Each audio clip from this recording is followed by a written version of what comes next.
Karbi go back, Karbi Chinese. তাৰ কাৰণে আমি দুখিত আৰু আমি তাক এনেকা কাৰ্যকলাপক আমি তীব্ৰ ভাষাৰে গৰিহণা দিছো। এনে মন্তব্য দিয়াতকে গুৱাহাটী বহি পেলাই ক'ৰবাত বহি পেলাই মন্তব্য দিয়াতকে ইয়াত সৰজমিনত আহা। কি ইয়াত বঙালী আৰু বিহাৰী আৰু কাৰ্বিৰ মাজত কি সংঘাত হৈ আছে না বেলেগ পৰ্যায়ৰ ইয়াত সংঘাত হৈ আছে? আপোনালোকে তদন্ত কৰক। আমাৰ মাজত মানে সংঘাতৰ আৰু এটা পৰ্যায়ত লৈ যাব আপোনালোকে নিৰ্বিচাৰ কাৰণে মই হাত জোৰ কৰি সকলোকে মই অনুৰোধ কৰিছো আপোনালোকে সেইকেইটা পোষ্ট নকৰিব। সেই পোষ্টৰ ফলত কিজানি আৰু এটা ডাঙৰ সংঘাতৰ সৃষ্টি হ'ব পাৰে। কাৰ্বি আংলঙত এটা যি বিষম পৰিস্থিতিৰ আমি কামনা কৰিছো, তাৰ কাৰণে আমি দুখিত। আৰু যোৱা ৩-৪ দিনৰ পৰা যি আমাৰ ইয়াৰ কাৰ্বি আংলঙৰ ৱেষ্ট কাৰ্বি আংলঙৰ যি নাগৰিক আছে, তেওঁলোকে যিকোনো কমিউনিটিৰ মানুহ, তেওঁলোকে যি অশান্তি পাইছে, যি কষ্ট পাইছে এইকেইদিনত, পুলিচ প্ৰশাসনৰ পৰা লৈ পেলাই চবে কষ্ট পাইছে ইয়াত। এইটো এটা মানে বহুত দুখৰ কথা। আৰু আমি আজি বহাৰ মূল উদ্দেশ্য হৈ গ'ল, নিউজ চেনেল, কিছুমান নিউজ চেনেলত আমি দেখিছো আজি যিটো ইয়াত প্ৰকৃততে যিটো ঘটনা ঘটি গ'ল, ইয়াৰ বাহিৰেও কিছুমান অপ্ৰিয়কৰ ঘটনাও ঘটিছে। যেনিবা আমাৰ মানুহবিলাক যিবিলাক প্ৰটেকশ্যনত ওলাইছিলে, তেওঁলোকে মানে কাৰ্বি গো বেক এনেকা জাতি ধৰ্মক এটা লৈ পেলাই মানে তেওঁলোকে যি হেৰি কৰিছে, Karbi go back, Karbi Chinese. তাৰ কাৰণে আমি দুখিত আৰু আমি তাক এনেকা কাৰ্যকলাপক আমি তীব্ৰ ভাষাৰে গৰিহণা দিছো। এইটো সুস্থ সমাজত কেতিয়াও মানে গ্ৰহণযোগ্য নহয়। কিন্তু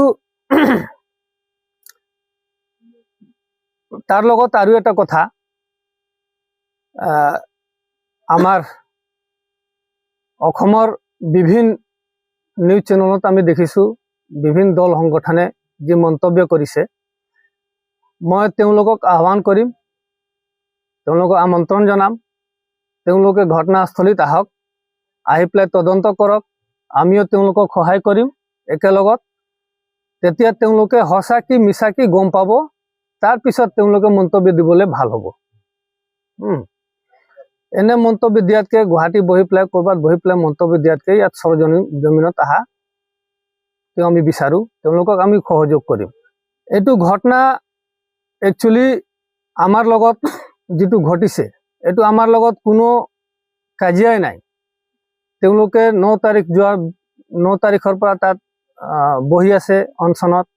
আমাৰ মানুহৰ লগত কোনো আৱেগ নাই, কোনো কাজিয়া নাই, কোনো অহা যোৱা নাই। তাৰপিছত গৈ আহি পুলিচে তেওঁলোকক মেডিকেলৰ কাৰণে লৈ গ'ল। লৈ যোৱাৰ পিছত তেওঁলোকক মানে এটা আৱেগিক মানে আন্দোলন স্বৰূপ ধৰি ল'লে। এই আন্দোলনটোৱে হৈ আমাৰ নদী সিপাৰত আহিছে। নদী সিপাৰত আহি আমাৰ ওচৰতে, নদীৰ ওচৰতে আমাৰ নেপালী গাঁও আছে। তাত নেপালী মানুহ আছে, বেংগলী মানুহ আছে, বিশেষকৈ নেপালী মেজৰিটি এৰিয়া এইটো নেপালী গাঁও। বিহাৰী মানুহ আছে, নেপালী মানুহ আছে, অসমীয়া মানুহ আছে, তাৰপিছত আৰু বেলেগ ধৰণৰ আদিবাসী মানুহ আছে, মানে চব জাতি জনগোষ্ঠীৰ মানুহ আছে। আহি পেলাই তেওঁলোকে তাত আক্ৰমণ কৰাত এইটো মানে পৰিস্থিতিটো উত্তপ্ত হৈ পৰে। তাৰপিছত পুলিচে আকৌ তেওঁলোকক খেদি পঠিয়ায়। অলপ পিছত আকৌ তেওঁলোকে 3-4টা বজাত থানাৰ ওচৰলৈকে আহি পেলাই মানে উৎপাত কৰে। উৎপাত কৰাৰ লগতে তেওঁলোকে মানে ঘৰ চল জ্বলোৱা, ভাঙা, লাঠি কিবা কিবি অস্ত্ৰ লৈ পেলাই ভাঙি দিয়া, জ্বলাই দিয়া, কিবা কিবি বহুত কৰে। তাৰপিছত পুলিচে আকৌ তেওঁলোকক টানি লৈ যায়। এইবিলাক হোৱাৰ পিছত আমাৰ মানুহবিলাকো আৱেগত নিজৰ প্ৰটেকশ্যনৰ কাৰণে ওলাই যায়।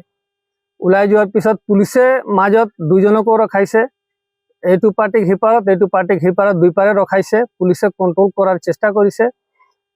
আমিও যিমান দল সংগঠন আছো চবে মিলি পেলাই আমি এইটো মিনিমাইজ কৰাৰ চেষ্টা কৰিছো। আমি এইটো ঝামেলাটো মানে আগ নাবাঢ়ক তাৰ কাৰণে আমি চবে মিলি চেষ্টা কৰিছো, পুলিচৰ লগত সহায় কৰিছো। যি হ'ব নালাগিছিলে, আমি পৰিকল্পনাও কৰা নাই, ভাবা নাই, এইটো ঘটনা হৈ গ'ল। তাৰ কাৰণে দুখিত। আৰু যিবিলাকে কাৰ্বি গো বেক, কিবা গো বেক, চাইনিজ বুলি কৈছে, তাৰ কাৰণে আমি দুখিত। আৰু এইটো হ'ব নালাগিছিলে। তেওঁলোকৰ ওপৰত বিবিধ ব্যৱস্থা লোৱা হ'ব। পুলিচে নজৰ ৰাখিছে, যোনে যোনে দৃষ্টিকাৰী আছে তেওঁলোকৰ ওপৰত বিবিধ ব্যৱস্থা লোৱা হ'ব। পুলিচে নজৰ ৰাখিছে, আমি দৰকাৰ হ'লে আমি তেওঁলোকক সহায় কৰিম। তে মোৰ ক'ব লগা ইমানে যে ঘটনাৰ সূত্ৰপাতটো ক'ৰ পৰা হ'ল, এইটো গৈ গৈহে এইটো পৰ্যায়লৈকে পালে। এতিয়া মানুহে মানে নিজৰ মানে এটা আৱেগক কোনোবা মাৰিবলৈ ওলাই আহিছে, কোনোবা নিজক বচাবলৈ ওলাই আহিছে। তে অদূৰ ভৱিষ্যত তেনেকা নহয়। আমি দল সংগঠনে বহি পেলাই আমি চৰকাৰৰ লগত বহি পেলাই এইটো ভালকে আলোচনা কৰি অদূৰ ভৱিষ্যত নহয়, ইয়াত বহুত মানুহৰ দোকান জ্বলিলে, ঘৰ জ্বলিলে। আমাৰ এটা দিব্যাং ভাই তাত সুৰজ, তেখেতে মানে ঘৰৰ ভিতৰত জ্বলি গ'ল। আমাৰ কাৰ্বি ভাই এটা, সিও পুলিচৰ গুলিত মানে মৰিবলগীয়া হৈ গ'ল। এইটো কি আমি সুস্থ সমাজৰ কাৰণে এইটো সংকেতটো ভাল সংকেত নহয়। আমি গোটেই ঘটনাক মানে গৰিহণা দিছোঁ, আৰু যাৰ নেতৃত্বত এইবিলাক হৈছে আমি তেওঁলোকেও ক'ব বিচাৰিম, কমচে কম সেইটো পৰ্যায়লৈকে গৈ পেলাই আপোনালোকে আন্দোলন ধৰ্ণা প্ৰদৰ্শন নকৰিব, যাতে দুই ফালৰ দুই সমাজক মানে ক্ষতি হয়। আজি ৩-৪ দিনৰ পৰা কাৰ্বি আংলঙত যি এটা পৰিৱেশ বেয়াৰ ফালে ঢাল খাইছিল, আজি প্ৰায় অলপ শান্তিৰ পথত ঘূৰি আহিছে। এই শান্তিৰ পথত যেতিয়া ঘূৰি অহাৰ পিছত আপোনালোকে দেখা পাইছে কিছুমান সামাজিক মাধ্যমত কিছুমান বিশিষ্ট মানুহে কিছুমান পোষ্ট কৰিছে। আমি বহুত দুখিত, কাৰণ সেই পোষ্ট যোন কৰিছে তেওঁলোকক আপোনালোকৰ মাধ্যমে মই জনাব বিচাৰোঁ, আপোনালোকে আহক, ফিল্ডত আহক, কাৰ্বি আংলঙত আহক, পৰিৱেশটো চাওক, কি পৰিৱেশ হৈ আছে, কি ইয়াত বঙালী আৰু বিহাৰী আৰু কাৰ্বিৰ মাজত কি সংঘাত হৈ আছে, না বেলেগ পৰ্যায়ক্ৰম ইয়াত সংঘাত হৈ আছে, আপোনালোকে তদন্ত কৰক। সেই পোষ্টত কি হ'ব, আমাৰ অসমত এটা বিভ্ৰান্তি সৃষ্টি হৈ আছে। কাৰণ কিছুমান মানুহ ইয়াত ভাবি আছে বঙালী কাৰ্বি জাতিক মানে গালি পাৰি আছে, এনেকা বুলি এটা মেছেজ গৈ আছে, বাৰ্তা গৈ আছে। গতিকে আপোনালোকক মই অনুৰোধ, আপোনাৰ মাধ্যমে সেইটোৱে মই অনুৰোধ কৰি, আপোনালোকে সেইকেইটা পোষ্ট নকৰি আপোনালোকে অৰিজিনেল ফেক্টটো জানক। কাৰণ ইয়াত এটা সংঘাত হৈছে, সেই সংঘাতত আমাৰ বেংগলী আৰু বিহাৰী, নেপালী, অসমীয়া বহুতৰ দোকান জ্বলিছে। কিছুমান বৰা, ছেত্ৰী, দাস, চৌহান সকলোৰে দোকান জ্বলিছে। আপোনালোকে PGRতো জ্বলিছে, PGRৰ বাহিৰতো জ্বলিছে। কাৰণ সেইকেইটা যোনে জ্বলাইছে সেইকেইটা দুষ্কৃতিকাৰী, ইহঁতলোকৰ কোনো জাত নাই। যদি ইহঁতলোকে ভাবিলেহেঁতেন সেইটো বৰাৰ ঘৰ নজ্বলালেহেঁতেন, সেইটো বঙালীৰ ঘৰ জ্বলালেহেঁতেন, সেইটো গোৰ্খাৰ ঘৰ নজ্বলালেহেঁতেন। কাৰণ একেলগে সকলোৰ ঘৰ জ্বলিছে, একে লাইনত যিমান আছিল সকলোৰ ঘৰ জ্বলিছে। আমাৰ এটা বেংগলী ভাই ঘৰতে জ্বলি মৰি গ'ল, আজি আমাৰ মাজত নাই। আমি দুখিত, সেইটোলৈ আমি প্ৰতিবাদত যোৱা নাই। আমি আইনৰ ওপৰত ভৰসা কৰিছোঁ। খুদ আপোনালোকে দেখিছে ইয়াত DGP মহোদয় ইয়াত উপস্থিত আছে, তেখেতে আমাক আশা দিছে যে আমি শান্তি পৰিৱেশ আনিম। এডিশ্যনেল চিফ ছেক্ৰেটাৰী অসমৰ তেখেতে উপস্থিত আছে, IGP DGP সকলোৱে ইয়াত উপস্থিত আছে ইয়াত শান্তি বজাই ৰাখিবৰ কাৰণে, আৰু শান্তি কিছু আহিছে। কিন্তু এই পোষ্টকেইটাক মই অনুৰোধ কৰিব বিচাৰোঁ আপোনাক, যাতে আপোনালোকে এনেকুৱা পোষ্ট নকৰিব, আমাৰ মাজত বিভ্ৰান্তি সৃষ্টি নকৰিব, আমাৰ মাজত মানে সংঘাতৰ আৰু এটা পৰ্যায়ত লৈ যাব আপোনালোকে নিৰ্বিচাৰ কাৰণে মই হাত জোৰ কৰি সকলোকে মই অনুৰোধ কৰিছোঁ, আপোনালোকে সেইকেইটা পোষ্ট নকৰিব। সেই পোষ্টৰ ফলত কিজানি আৰু এটা ডাঙৰ সংঘাতৰ সৃষ্টি হ'ব পাৰে। কাৰণ ইয়াত কাৰ্বি আংলঙত দেখি আছে এটা বঙালী বিহাৰী, বঙালী, কাৰ্বি বিহাৰী এনেকুৱা এটা সংঘাতৰ ভিতৰত চলি আছে। কাৰণ ইয়াত এটা ষড়যন্ত্ৰ চলাই আছে। মই ক'ব বিচাৰোঁ নাই গোটেই কাৰ্বি সমাজ এইটো জড়িত আছে, মই ক'ব বিচাৰোঁ নাই বিহাৰী সমাজ সকলো ইয়াত জড়িত আছে।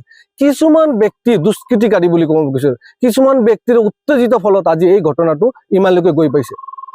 এটা আন্দোলন হৈছিল, পিচফুলি এটা আন্দোলন কৰিছিল, আমি তাক সমৰ্থন জনাইছোঁ। কিন্তু সেই আন্দোলন পিছত ইমান এটা ডাঙৰ ঘটনা ঘটিব আমি ভবা নাছিলোঁ। গতিকে সেইটোক মই কণ্ডেম কৰিছোঁ, যাতে এনেকুৱা ভৱিষ্যতে হ'ব নালাগে। পিচফুলি আন্দোলন কৰক, আমি সহযোগিতা কৰিম। PGRত এটা আইনী প্ৰক্ৰিয়া চলি আছে, সুপ্ৰিম কোৰ্টৰ প্ৰক্ৰিয়া চলি আছে। সুপ্ৰিম কোৰ্টে যদি কয় এপ্লিকেশ্যন কৰিব লাগে, আমি একচেপ্ট কৰিম। হাইকোৰ্টত এটা PLK চলি আছে, এটা আলোচনা চলি আছে।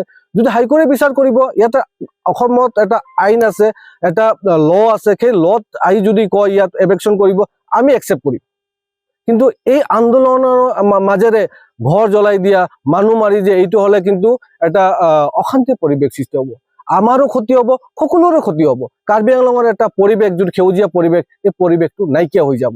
আমাৰ কাৰ্বি আংলঙত বাহিৰৰ পৰা এতিয়া আপোনাৰ দেখিছে ডিচেম্বৰ মাহ পিকনিকৰ মাহ 1 জানুৱাৰী এটা নতুন বছৰ আহি আছে বাহিৰৰ পৰা আমাৰ ফৰেনাৰ্ছ পৰা আহে আমাৰ কুকা পানীমূৰত আজি এনেকা যদি পৰিস্থিতি হয় আমাৰ কাৰ্বি আংলং সেউজীয়া কাৰ্বি আংলংটো যাতে অশান্তি নহয় সেইটোৱে মই আপোনালোকৰ মাধ্যমে মই সকলো অসমবাসীক সকলো কাৰ্বি আংলংবাসীক মই অনুৰোধ জনাইছোঁ। আনফৰ্চুনেটলি আমাৰ যিটো ঘটনা ঘটিল তাৰ কাৰণে আমি কাৰ্বি আংলংবাসী দুখিত। আগন্তুক দিনত আগলৈ যাতে এই পৰিৱেশ নহয় আমি ভাই বন্ধু যি হিচাপে বহি আছো তেনেকুৱা বসবাস কৰিব পাব লাগিব বহি থাকিব লাগিব সকলো সমাজ সুস্থ সমাজ গঢ়িব লাগিব যাতে আগন্তুক দিনত আমি এটা ভাল বন্ধুত্বৰে ভাইচাৰা হিচাপে আমি থাকিব লাগিব আমি এইটো আহ্বান কৰোঁ। গতিকে এইটো আনফৰ্চুনেট বুলি ক'ব লাগিব অসম চৰকাৰৰ মাননীয় মুখ্যমন্ত্ৰী আৰু কাৰ্বি আংলঙৰ ডাইনিক আমাৰ CM চাহাবে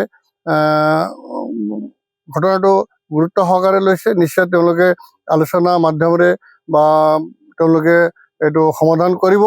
গতিকে আগন্তুক দিনত আমি সকলো মিলা প্ৰীতিৰে থাকিবলৈ মই আহ্বান কৰিছোঁ।